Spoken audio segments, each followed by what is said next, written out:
Kawan-kawan yang selalu ada masalah bila semai biji benih tak menjadi tu, saya recommend gunakan tray semaian ni. Okay, dia ada 3 layer. Mula-mula sekali dia punya penutup ni.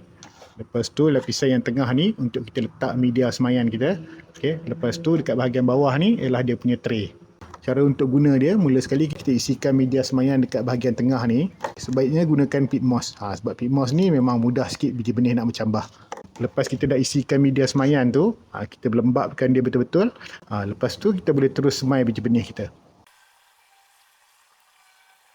Kita cucukkan biji benih, lepas tu kita tutup dia sikit. Lepas dah siap tu, kita boleh tutup bekas semaian ni. Dekat bahagian penutup dia ni dah ada lubang. Tapi bila kita pusing bahagian ni, kita boleh pilih lah sama ada nak tutup lubang tu ataupun biar dia terbuka. Kalau kita nak biar ada pengudaraan, kita buka lubang dia. Kalau tak, kita tutup je. Okey. So macam itulah cara nak guna tray semaian ni. Bila benih tu dah bercambah, kita tak perlu nak buka pun. Kita boleh tengok je daripada luar macam ni.